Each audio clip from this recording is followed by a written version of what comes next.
eu não sou religioso, mas eu dei aula há muitos anos de filosofia da religião, entendo um pouco de religião. Religião não é cagada a priori, né? Apesar de eu não acreditar e tal, não é cagada a priori. É uma produção humana tentando dar conta do fato que a gente é uma espécie fodida, que morre, que sofre, que perde. Mas a versão espírita eu acho especialmente empobrecida, sabe? Porque assim, ela é muito óbvia. Então tem um mundo do outro lado, e você chega nesse mundo, alguém te recebe, você fica um tempo numa enfermaria para se acostumar com o que aconteceu. E nesse filme tem uma cena, eu lembro de uma cena especificamente, que esse cara que tinha acabado de chegar estava conversando com o host dele lá, né? E aí passam uns caras vestidos de preto, chapéu, malinha, que quem reconhece sabe que eram judeus, né? Com essa roupa, sabe que se vê aqui em São Paulo, né? Nos jardins de Higienópolis e tal. E aí o cara fala, o que são eles? Aí o sujeito fala, não, eles estão acabando de chegar de Auschwitz. Isso é uma materialização extremamente idiota. Caralho. Da situação. É como se você chegasse lá com a mesma roupa que você usa. Então você associa judeu, roupa preta, Auschwitz, nazismo. Você entendeu o que eu quero dizer? Que é pobre de espírito. E é meio de mau gosto também, né?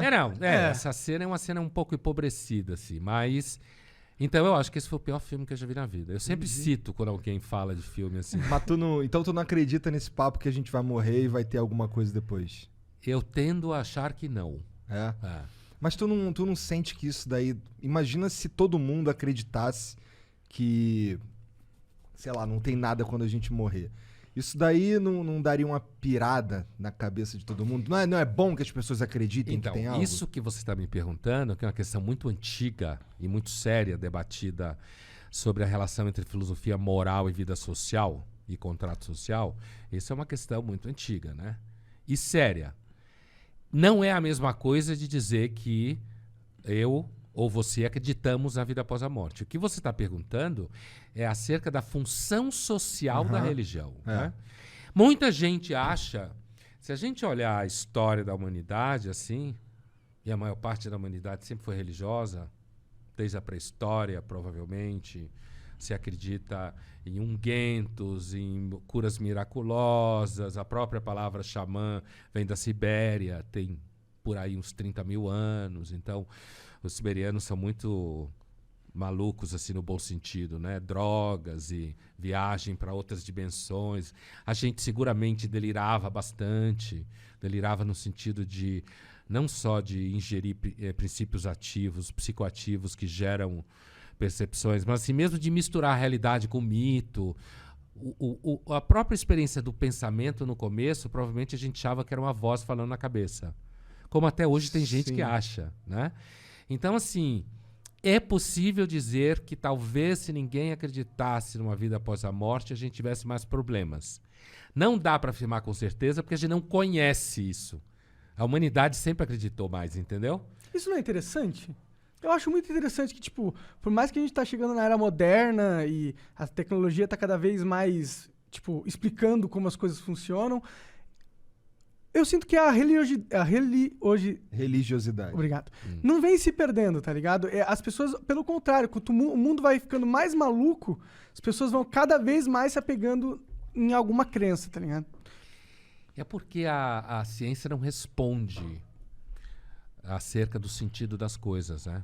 A ciência não responde. Então, imagina que você tem um filho que faz um tumor cerebral e você pergunta para o médico por quê, o médico vai te dar uma resposta bioquímica, patológica, no máximo genética. Mas quando você está perguntando por que uma criança vai ser... Estou dando um exemplo que é um clichê, que é fácil de chegar no argumento. Esse tipo de pergunta acerca do significado das coisas, do sentido das coisas, a ciência não dá.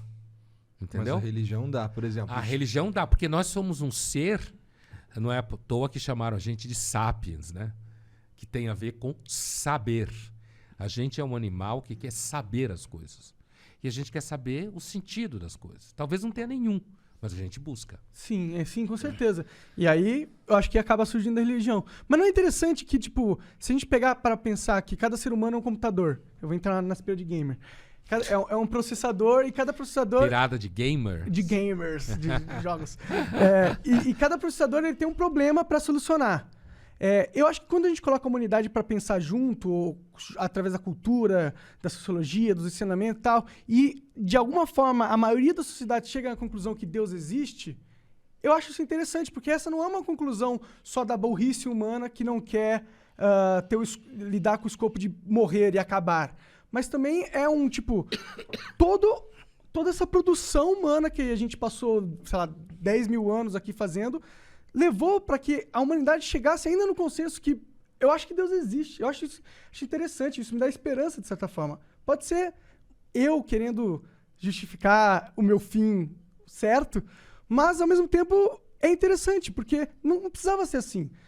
Como o Igor falou, poderia ter sido a conclusão de realmente, a gente entendeu, a gente tá aqui ao acaso, vai todo mundo morrer, e todo mundo poderia ter aceitado isso, mas não foi isso que aconteceu, sabe? Provavelmente isso não aconteceu porque grande parte da nossa atividade cerebral delira. Aconteceu, por exemplo, porque as pessoas sonhavam com gente que morreu e achavam que aquelas pessoas estavam vivas. E a gente passou grande parte da nossa história antiga e pré-história cultuando túmulos, né? Cultuando mortos, dando comida para mortos, que nem se faz um candomblé hoje. Uhum. Então, a nossa capacidade racional ela é muito recente. No Ocidente, 2.500 anos a filosofia tem. A científica, então, é mais recente ainda, não pegou. Então, nós somos uma espécie pré-histórica, na verdade. Igualzinha ao que a gente era, no mínimo, há 300 mil anos. A gente precisa estar levando esse lero aqui há 300 mil anos atrás. Iguaizinhos como nós somos. Nosso equipamento nos permitiria. O equipamento é o mesmo, certo? É o mesmo equipamento. Mais de 300 mil anos. Estou fazendo uma conta baixa. Então, assim, é muito provável que essa nossa capacidade de associar, por exemplo, sons a entidades no céu, ou associar tempestades a alguma irritação que cai sobre nossa cabeça, é parte daquilo que os historiadores da religião chamam de homo religiosos, que é uma estrutura em nós. E por isso, inclusive, nesse processo, a gente, inclusive, fabricou há cerca de...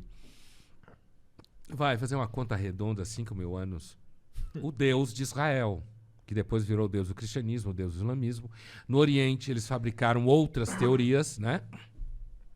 Digamos, são diferentes desse politeísmo que você fica dando comida pro Deus para ele não acabar com você, ou como na Grécia e na Roma anterior à antiga, na neolítica, você cultuava os ancestrais dentro de casa e enterrava eles dentro de casa e mantinha o fogo vivo e tinha que ter filho, porque se você morresse e não tivesse filho para te cultuar, você virava um demônio, certo? Então, seu filho era a guarda da sua eternidade, certo? Então, nós somos uma espécie basicamente religiosa, nós não somos uma espécie científica. A gente não tem um modo de pensar científico. Existiria uma espécie científica? Não conhecemos. Será que é possível algo assim se desenvolver? Talvez não. E talvez se a gente fosse, a gente ficasse louco.